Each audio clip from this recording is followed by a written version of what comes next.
Thank you so much for all your teachings. I really feel the presence of Abraham, and more continuing to receive guidance from my inner being and from the more expanded version of myself.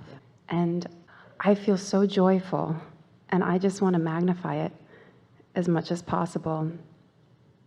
And sitting outside and going for a walk just on the break, the palpable love and bliss that I feel is so enjoyable. And you called on me, and now it's like I don't even have a question. I'm sure there are questions,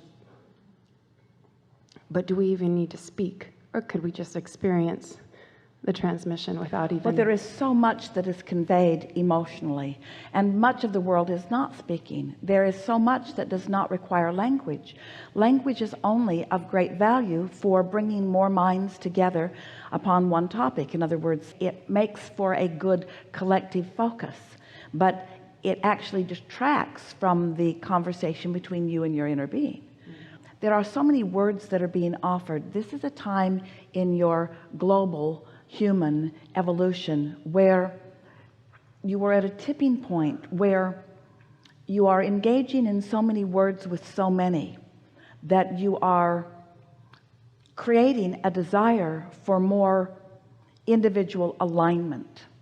There's a tipping point about to take place.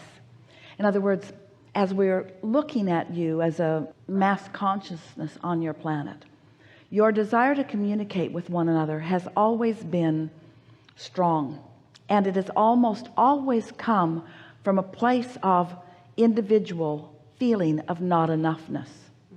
So you have been looking for validation from one another, first in your villages and so on.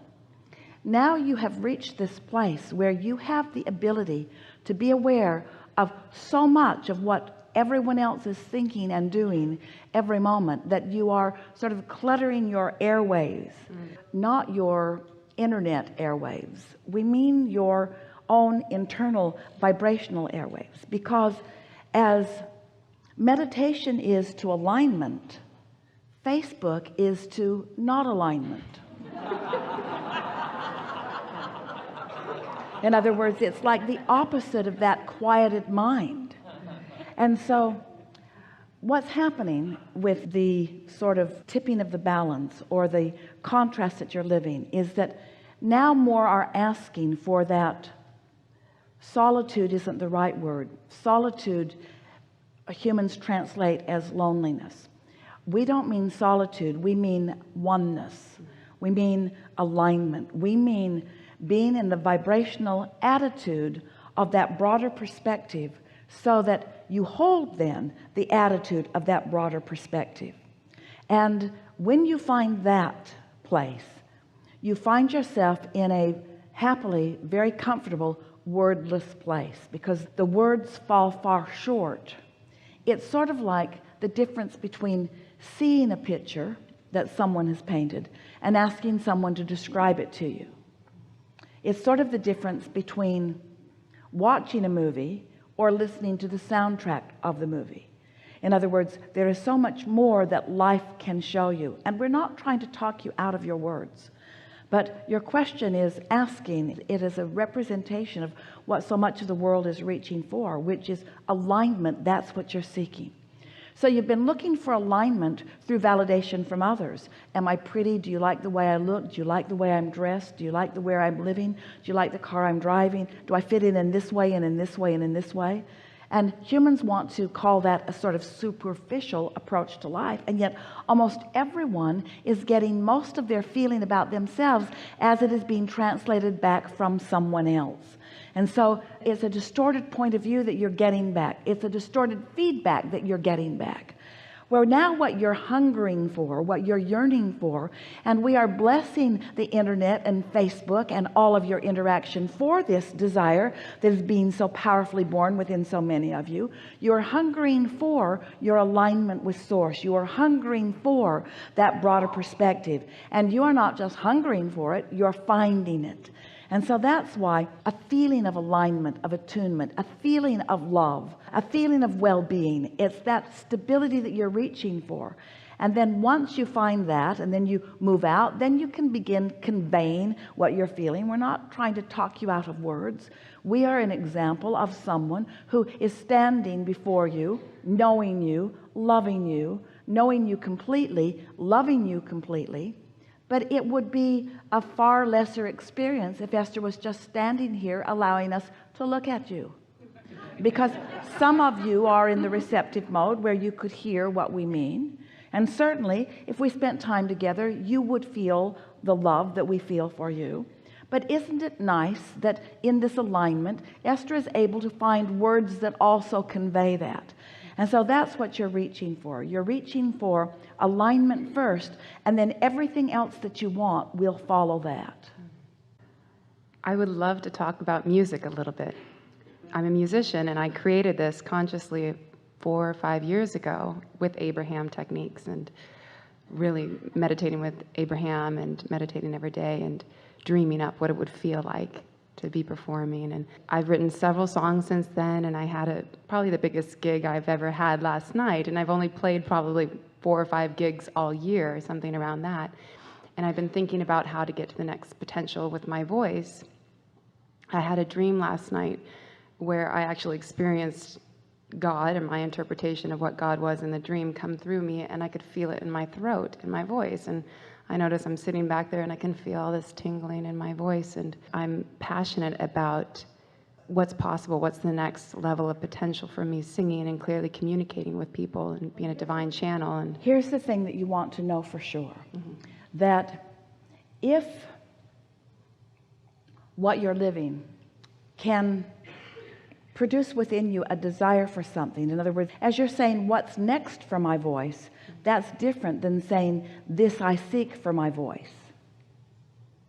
Saying what's next is sort of allowing the vortex that you've already created, and there's plenty there.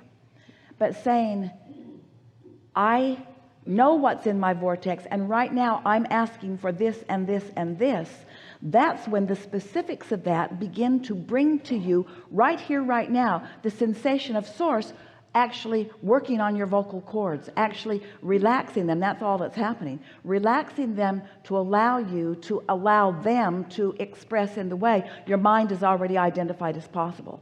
That makes perfect sense to you, doesn't it? And we want to go back to this because we've been talking a lot about step 1, step 2, step 3. Get into the allowing mode. Allow what's in your vortex to be inspired to you. We've talked to you about that until you're almost at the point where you're wondering, am I supposed to think about anything I want anymore? Because we never talk about goal setting, because you've already done the asking. We're talking about aligning with what you've asked for. But the thing about scripting, the thing about telling the story the way you want it to be, the thing about saying to the universe, I would like my voice to be able to do this and this and this, is that you've already put it into the vortex. So the potential of it is already there in terms of full manifestation. But by you making your statement here and now in an attitude of relaxed and positive expectation, then all of the impulses are then allowed. In other words, you're actually translating physically, cellularly, what needs to be done. Source knows it, is sending the signal. By you focusing in that way, you are allowing yourself to create it.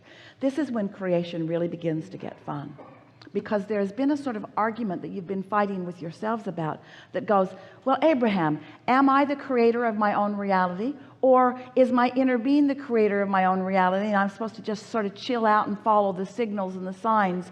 And we say, remember, you put everything that you want in your vortex, but in many cases you are not consciously aware exactly of what you've put there. And even more important, you don't know the proximity between the things that you've been asking for and their ability to manifest. Here's a simpler way of saying this to you. Your inner being knows where you stand vibrationally, emotionally, where you are in terms of readiness for everything that you've been asking for in your vortex. And your inner being knows the precise path of least resistance. Why is there any resistance at all? Because you've put it there. But the path of least resistance, why is there any resistance there at all? Because you have put it there. The path of least resistance. So your inner being knows what you want and where you are and what your resistance is and how to call you around it. You see what we're getting at? how to call you around it. So there's really no way that you can miss. But if you really want to get your hands in the clay, if you really want to feel, if you really want the exhilaration of watching the universe at your command, then make more deliberate statements about what you want right now. Today I would like this and this and this and this. Segment intending. I would like to see this improvement. I would like to see this. And if you are in a vibrational place of readiness, oh, what fun you will have as the impulses come and the payoffs come. Things as specific and dramatic as buying a lottery ticket that is a winner. Things as specific and dramatic as turning right instead of left where you were going to go, but getting an impulse to do something else, and meeting someone who has a piece of something that you've been looking for. There are all kinds of things. The possibilities are unlimited. The question is, how much fun are you going to have directing the unfolding of these possibilities? Sometimes when we talk to you about how you've created your vortex and how your inner being knows where everything is, it makes it sound like you are sort of puppets on a string where you just have to chill out and then you'll get the impulse to go somewhere.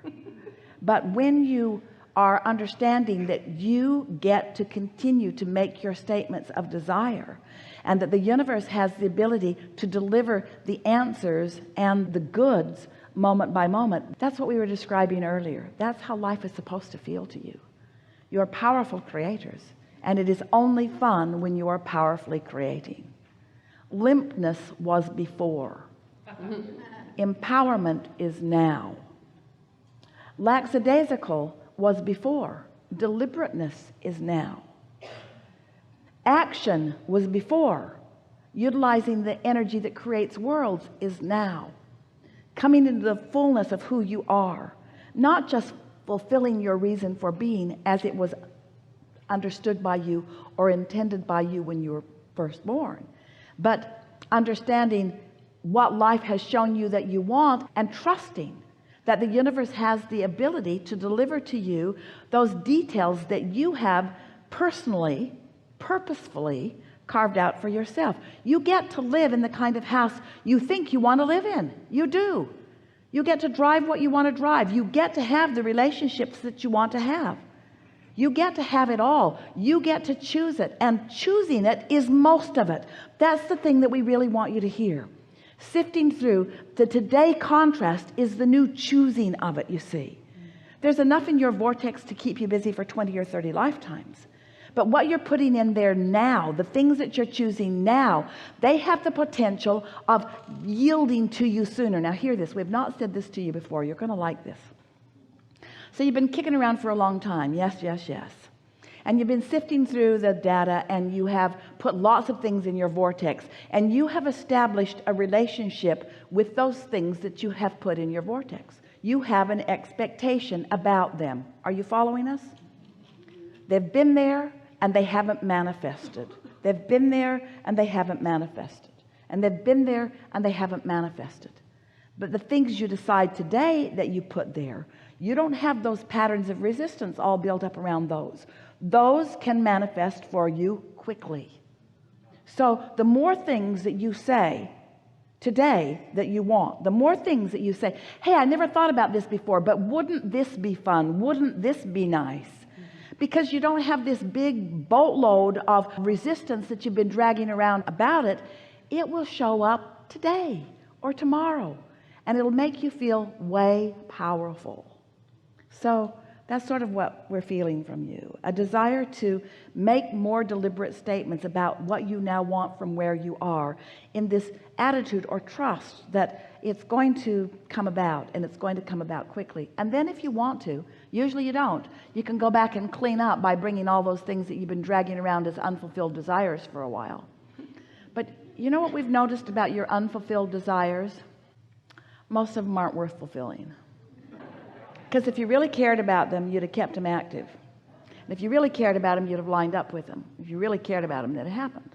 So if you've got a bunch of unfulfilled desires, write them off like a bad debt. I'm forgiving this debt to the universe. I'm no longer going to focus upon, because one day can give you enough things that you care about to keep you busy for the next month or 2 or 3 or 4. The universe is ripe and ready to yield to you. It is. Enough? Absolutely.